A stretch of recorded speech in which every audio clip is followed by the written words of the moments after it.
My name is Shakti. I'm a clinical pharmacist, psychologist, and psychotherapist. நான் நிறைய hundreds of clients கிட்ட work பண்ணியிருக்கேன். And I know one thing for sure, therapy tools are not just textbook கிடையாது. ஏதோ படிச்சோமா, memorise பண்ணோமா, எழுதணுமா அப்படி கிடையாது. They're for real life. But நம்மள நிறைய பேர் வந்து இந்த டூல்ஸ் எல்லாம் படிச்சிருப்போம். ஆனா அதை எப்படி பயன்படுத்துறது, அதை எப்படி யூஸ் பண்றதுன்னு நிறைய கன்ஃபியூஷன் இருக்கும். எனக்கும் வந்து பிகினிங் டேஸ்ல இருந்தது. So today I'm giving you a simple clear guide. Whether you're a student, இல்லை நீங்க ஒரு தெரபிஸ்டா இருந்தாலும் சரி, இல்லை ஜஸ்ட் கியூரியஸா இருந்தாலும் சரி, this is for you. Let's get into the video நவ. என்ன காக்னிட்டிவ் பிஹேவியர் தெரப்பி உங்களுக்கு தெரியும். ஆனா அதுல முக்கியமான விஷயம் நம்ம தெரிஞ்சுக்க வேண்டியது, அது ஒரு டீக்ளட்டர்.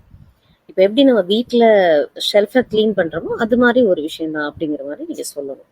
நீங்கள் எப்படி இதை உங்கள் கிளைண்ட்டுக்கு டீச் பண்ணுறீங்க அப்படிங்கிறதுல தான் விஷயமே இருக்குது. இம்மீடியட்டாக நீங்கள் என்ன பண்ணணும், ஃபஸ்ட்டு ஒரு ட்ரையாங்கிள் போட்டு அந்த தாட்ஸ், எமோஷன்ஸ், பிஹேவியர் ட்ரையாங்கிள் இருக்கு இல்லையா, அதை எக்ஸ்பிளைன் பண்ணணும். ஸோ அதை எக்ஸ்பிளைன் பண்ண ஆரம்பிக்கும் போது அவங்க will come to know that in which way thoughts வந்து என்னோட எமோஷன்ஸ் எஃபெக்ட் பண்ணுது, இன் விச் வே இந்த எமோஷன்ஸ் வந்து என்னோட பிஹேவியர் எஃபெக்ட் பண்ணுது அப்படிங்கிறத ஒரு கிளாரிட்டி கிடைச்சிடும். ஸோ ஃபஸ்ட்டு நம்ம அதை செய்யணும். இப்போ ஃபார் எக்ஸாம்பிள் ஒரு ஸ்டூடெண்ட் வந்து எக்ஸாமில் ஃபெயில் ஆகிட்டாங்கன்னு வச்சுக்கோங்களேன். அந்த ஸ்டூடெண்ட் என்ன நினைப்பாங்க, ஐம் ஃபெயிலியர் அப்படின்னு நினைப்பாங்க. நம்ம என்ன பண்ணணும், சிபிடியை வச்சு நம்ம அவங்களுக்கு என்ன சொல்லணும், wait, let's check the thought அப்படிங்கிறத அவங்களுக்கு புரிய வைக்கணும். அந்த தாட் உனக்குள்ள வந்திருக்கு இந்த எக்ஸாமில் ஃபெயில் ஆனதுனால, பட் நம்ம அந்த தாட்டை செக் பண்ணலாம் அப்படின்னு சொல்லிட்டு நீங்கள் கான்வர்சேஷன் மோடுக்கு எடுத்துகிட்டு போகணும். லைக் ஒரு ரோல் பிளே மாதிரி கொண்டு போகணும். எப்படின்னா லைக் நீங்கள் உங்கள் கொஸ்டின்ஸ் கேட்குற ஸ்கில் எப்படி இருக்கணும்னா, it should not be like ஒரு இன்வெஸ்டிகேட்டிவ் ஆஃபீஸர் மாதிரி சோக் பண்ற மாதிரி கொஸ்டின்ஸை கேட்கக்கூடாது. இட் ஷுட் பி இந்த எக்ஸ்ப்ளோரிங் மோட். ரொம்ப எம்பத்தட்டிக்கா அவங்க பெயினை அண்டர்ஸ்டாண்ட் பண்ணி ரொம்ப எம்பத்தட்டிக்கான questions. At the same time you have to use your emotional as well as rational, both பிரெயினை யூஸ் பண்ணணும். அவங்களுக்கு புரிய வச்சிடணும். நாம எந்த விஷயமே சொல்லாமே அவங்களுக்கு புரிய வைக்கணும். For example, did you fail every exam, நீங்க எல்லா எக்ஸாம்லயுமே ஃபெயில் ஆயிட்டு இருக்கீங்களா அப்படின்னு கேட்கும்போது அவங்க நோ சொல்லுவாங்க. கண்டிப்பா அவங்க எல்லா எக்ஸாம்லயும் ஃபெயில் ஆயிருக்க மாட்டாங்க. So did you prepare well, அது மாதிரி கேட்கலாம். ஆட்டோமேட்டிக்கா அவங்க எஸ் சொல்லுவாங்க கொஞ்சம் கொஞ்சமா. So maybe this is like a setback இல்லையா, இது ஒரு ஃபெயிலியர் கிடையாது, இது ஒரு சின்ன செட் பேக் தான் அப்படிங்கிறது அவங்கள உணர வைக்கிறது தான் நம்மளோட வேலை. ஸோ இதுல தான் most important. As a therapist நம்ம கிட்ட இன்னொரு முக்கியமான விஷயம் இருக்கணும், நான் ஜட்ஜ்மெண்டல். நீங்க போற ப்ராசஸ்ல கண்டிப்பா நிறைய ஃபிளாஸோட இருக்கிற பீப்புளை நீங்க பாப்பீங்க, நிறைய தோத்து போன மனிதர்களை பார்ப்பீங்க. பை டிஃபால்ட் என்ன பண்ணக்கூடாது, ஜட்ஜ் பண்ணிடக்கூடாது நம்ம. ஸோ அந்த ஜட்ஜ்மெண்ட் மோடு இல்லாமல் ஒரு சின்ன பார்வை கூட அவங்கள வந்து ஆஃப் பண்ணிடும், உங்ககிட்ட எதையுமே சொல்ல மாட்டாங்க. So you should be cautious. ரொம்ப ரொம்ப அமைதியான மனசோட அதை விரும்பி ஏற்றுட்டு நீங்கள் அவங்களுக்கு ஹெல்ப் பண்ணணும். ஓகேவா? இப்போ சிபிடி யூஸ் பண்ணும்போது என்ன ஆகும், அந்த தாட், எமோஷன், பிஹேவியர் ட்ரையாங்கிள் போட்டு நீங்கள் அவங்க எக்ஸ்பிளைன் பண்ணும்போது கொஞ்சம் கொஞ்சமாக அவங்க okay let me check my thought அப்படிங்கிற மைண்ட் செட்டுக்கு வந்துருவாங்க. So when we change the thought, நம்மளால எல்லாத்தையுமே மாற்ற முடியுது, எமோஷன்ஸை மாற்ற முடியுது, பிஹேவியர் மாற்ற முடியுதுன்னு அவங்க தெரிஞ்சுக்குவாங்க.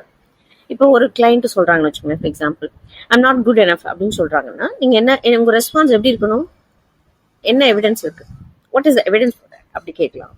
இல்ல சப்போஸ் உங்க ஃப்ரெண்டு உங்ககிட்ட அப்படி சொல்றாங்கன்னு வச்சுக்கோங்களேன், நீங்க அவங்களுக்கு என்ன சொல்லுவீங்க அப்படிங்கிற மாதிரி எடுத்துட்டு போகலாம். ஸோ இதுல வந்து தெரபிஸ்ட் கேன் அவங்களோட கிரியேட்டிவிட்டியை நீங்க இதுல கொண்டு போகலாம்.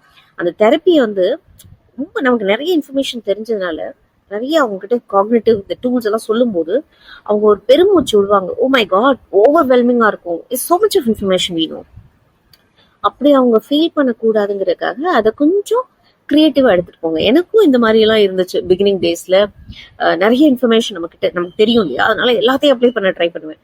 ஆனா அதெல்லாம் செய்யக்கூடாது. அது எவ்வளவு தூரம் சிம்பிளிஃபை பண்ண முடியுமோ அந்த அளவுக்கு சிம்பிளிஃபை பண்ணி அது கொஞ்சமா எடுத்துட்டு போயிட்டு அவங்களையே யோசிக்க வைக்கணும். அங்கேதான் தெரபிஸ்டோட ஒர்க் இருக்கு, அங்கதான் தெரபிஸ்டோட கிரியேட்டிவிட்டி இருக்கு, அங்கதான் நம்மளோட யூனிக்னஸ் இருக்கு. ஸோ நீங்க இங்கதான் ஃபோக்கஸ் பண்ணணும். எல்லாம் எனக்கு தெரியும், நான் வந்து கொஸ்டின்ஸ் கேட்கறேன் அப்படின்னு ஒரு சிபிஐ ஆஃபீஸர்ஸ் மாதிரி கொஸ்டின் கேட்கக்கூடாது. அண்ட் எல்லாம் எனக்கு தெரியும் அதனால நான் வந்து லெக்சர் கொடுக்குறேன் அப்படின்னு லெக்சரும் கொடுக்கக்கூடாது. இது ஒரு சப்டிலா ஒரு பேலன்ஸ்டா எடுத்துட்டு listening plus at the same time கரெக்டான ட்ராக்ல அவங்களை கொண்டுட்டு போறதுக்கு அங்கங்க சின்ன சின்ன கொஸ்டின்ஸ் கேட்டு அவங்கள அப்படியே எடுத்துட்டு போயிட்டு அவங்களே யோசிக்க வைக்கணும். இதுதான் இந்த தெரபிஸ்டோட பெரிய சக்சஸ்க்கு முக்கியமான ஒரு சீக்ரெட். இப்போ சிபிடி பத்தி ஓரளவு ஐடியா உங்களுக்கு கிடைச்சிருக்கும்னு நினைக்கிறேன். ஸோ நெக்ஸ்ட் நம்ம பார்க்க போறது REBT. பார்க்கலாமா? REBT, rational emotive behaviour therapy. இதுல என்ன முக்கியமான ப்ராப்ளம் அப்படின்னா, இங்க வந்து அவங்களோட தாட்ஸை வந்து அவங்க பிலீஃப் சிஸ்டம்னு நினைச்சிட்டு இருப்பாங்க. அதான் இங்க பெரிய பிரச்சனை. அண்ட் இதை தான் நம்ம வந்து அவங்களுக்கு ஹெல்ப் பண்ணணும்.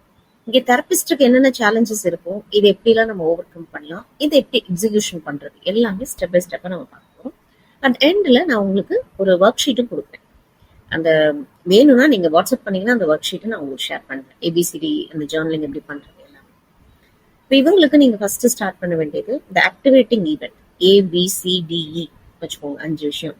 ஆக்டிவேட்டிங் ஈவெண்ட் எது அப்படிங்கறத அவங்களுக்கு புரிய வைக்கணும். ஏன்னா ஒரு ஆக்டிவேட்டிங், ஃபார் எக்ஸாம்பிள் ஒரு ஃப்ரெண்டு வந்து ரெஸ்பான்ஸ் பண்ணாம இருக்கலாம் மெசேஜுக்கு, உடனே அது கூட என்ன பண்ணுவாங்க, ரொம்ப ஃபீல் பண்ணுவாங்க. அதனால அவங்களுக்குள்ள ஒரு தாட்ஸ் வரும். என்ன வரும்னா, they must be ignoring me or I'm not important for them அப்படிங்கிற ஒரு தாட்ஸ் வர ஆரம்பிக்கும் போது அதை பிலீஃப் சிஸ்டமா மாத்திக்குவாங்க. கொஞ்ச நேரத்துல என்ன ஆகும், அதோட கான்சிக்வன்சஸ் அவங்க ரொம்ப ரிஜெக்ஷனா ஃபீல் பண்ண ஆரம்பிப்பாங்க, ஒரு சேடா ஃபீல் பண்ண ஆரம்பிப்பாங்க. ஸோ இதை எப்படி நம்ம டிஸ்பியூட் பண்ணலாம் அப்படின்னா, is it true, they must reply immediate. இங்க வந்து மஸ்டுக்கும் ப்ரிஃபரபிளுக்கும் டிஃபரன்ஸை நம்ம உருவாக்கி காட்டணும். எனக்கு இம்மீடியட்டா ரிப்ளை வந்தே ஆகணும் அப்படின்னு நினைக்கிறது மஸ்ட் அப்படிங்கறத அவங்களுக்கு புரிய வைக்கணும்.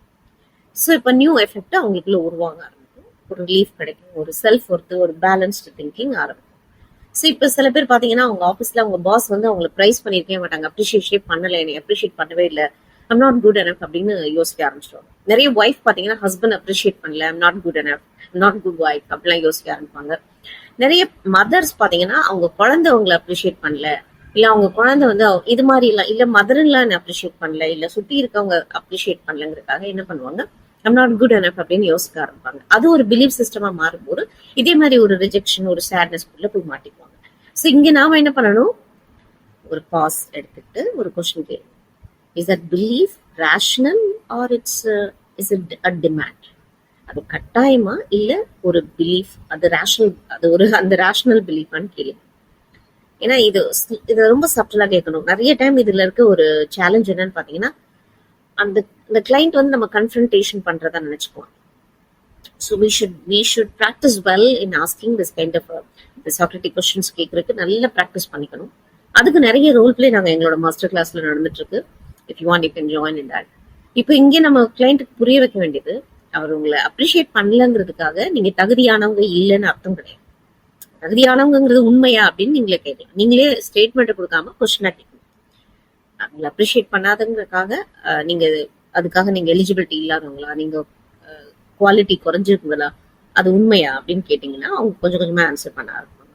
So we are just trying to help them to shift their mindset from mustல இருந்து prefer. I prefer appreciation but I can still value myself without it அப்படிங்கிற தாட்ஸ்க்கு அவங்க போயிருவாங்க.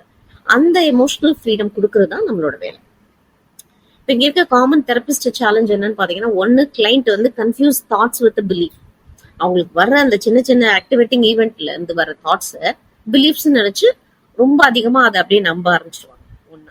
இன்னொன்னு வந்து டிஸ்பியூட்டேஷன், அது வந்து ரொம்ப ஹார்ஷா ஃபீல் பண்ணுவாங்க, இல்லைன்னா கன்ஃபரன்டேஷன்லாம் எடுத்துக்குவாங்க. ஸோ இந்த இன்னொரு முக்கியமான இந்தியன் கிளைண்ட் கிட்ட இருக்க முக்கியமான ப்ராப்ளம் என்னன்னா கல்ச்சுரல் கண்டிஷனிங். நம்ம சொசைட்டி கொடுத்துருக்க கல்ச்சுரல் கண்டிஷனிங் இருக்கு இல்லையா, அது ஒரு பெரிய ரெசிஸ்டன்ஸை உருவாக்கிடும். இந்த சேஞ்ச் கொண்டு வரது ரொம்ப கஷ்டம்.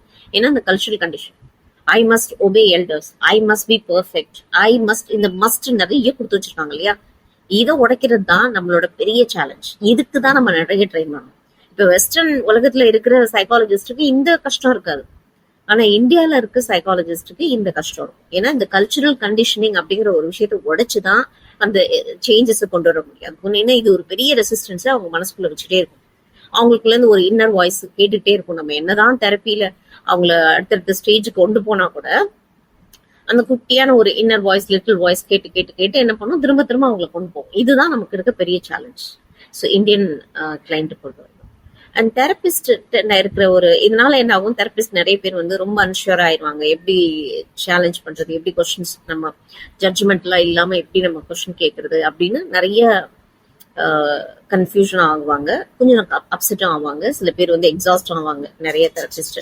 ஸோ இதுதான் நம்ம கிட்ட இருக்க சேலஞ்ச். இதை எப்படி நம்ம ஓவர் கம் பண்ணலாம் அப்படின்னா, நம்ம வந்து ப்ராக்டிஸ் பண்ணி ஆகணும்.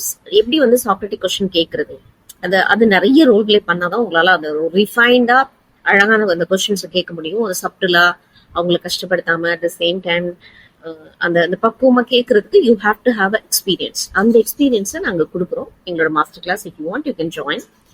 And you have to normalise then. Their irrational belief வந்து நார்மல் அப்படிங்கிறது மாதிரி நார்மலைஸ் பண்ணி ஆகணும். நீங்க இதெல்லாம் செஞ்சீங்கன்னா கண்டிப்பா இந்த சேலஞ்சஸை நீங்க ஹேண்டில் பண்ண முடியும். இதுக்கப்புறம் நான் உங்களுக்கு ஏபிசிடிஇ அந்த ஆக்டிவேட்டிங் ஈவெண்ட் 5 செக்மெண்ட் இருக்கு இல்லையா, அது ஃபுல்லாக அந்த ஜேர்னலிங் எப்படி பண்றது அப்படிங்கிறது உங்களுக்கு ஒர்க் ஷீட் வேணும்னா you just text me in WhatsApp and I'll share it. வாட்ஸ்அப்ல எனக்கு ஒர்க் ஷீட் வேணும் அப்படின்னு கொடுங்க, கேளுங்க. REBT ஒர்க் ஷீட் நான் உங்களுக்கு கொடுக்குறேன். we are not just teaching REBT, ஞாபகம் வச்சுக்கோங்க. we are making them emotionally accessible. Let's keep building this. Okay, next என்ன பார்க்கணும்? ஓகே, வீடியோ ரொம்ப லென்த்தாக போயிட்டு இருக்கிறதுனால நான் இதோட கட் பண்றேன். நெக்ஸ்ட் வீடியோல மற்ற டூல்ஸ் எல்லாம் டிஸ்கஸ் பண்ணலாம். With that note, this is Shakti signing off. Thank you so much for watching my video. யாருக்கெல்லாம் இது யூஸ்ஃபுல்லா இருக்கும்னு நினைக்கிறீங்களோ அவங்களுக்கு ஷேர் பண்ணுங்க. டெஃபினட்டா இது உங்களுக்கு யூஸ்ஃபுல்லா இருக்கும்னு நான் நம்புறேன். Bye bye, take care.